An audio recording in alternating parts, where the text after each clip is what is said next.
Welcome to today's episode of Truthiness versus Truthfulness, where we take what an average person considers the truth, then breaks it down to the actual factual truth.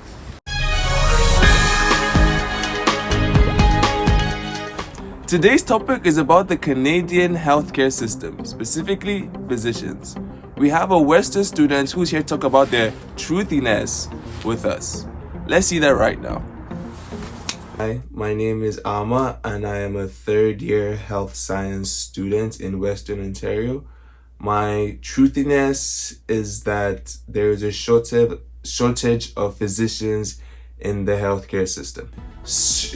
Shortage of physicians. Let's see how true that is. Ontario's family physician shortage problem has existed for many years. It's weird. Although the number of physicians are growing, the number of specified family medicine physicians are decreasing. In 2023, specialized physicians increased by 2.9%, while family medicine physician decreased by 0.1%. Crazy. You'll never guess where this shortage comes from. Med school students. Of course, leave it to the millennials to ruin everything. Family medicine residency are among the least chosen residency spots in med school. In 2023, there were 108 unfilled family residency spots out of 560 in Ontario. And let me quote you that reason directly. No one goes to med school to fill out forms.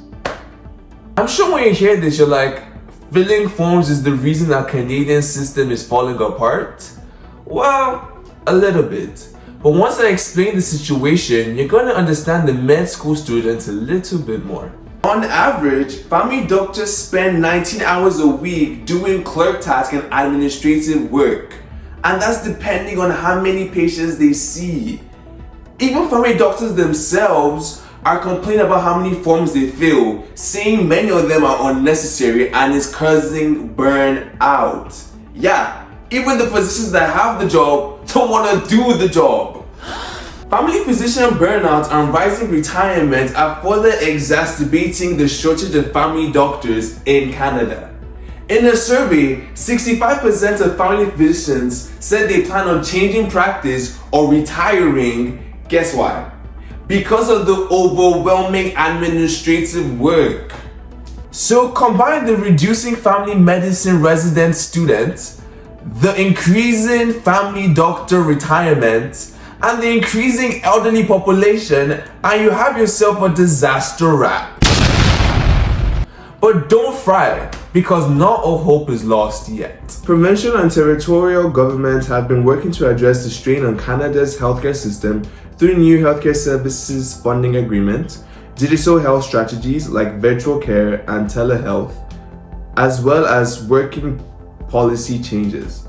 The government is planning regulatory changes to allow nurse practitioners to order and apply a defibrillator, order and apply cardiac pacemaker, and order and allowing registered nurses to certify a death when it's expected, as well as allowing nurse practitioners to certify death in more circumstances.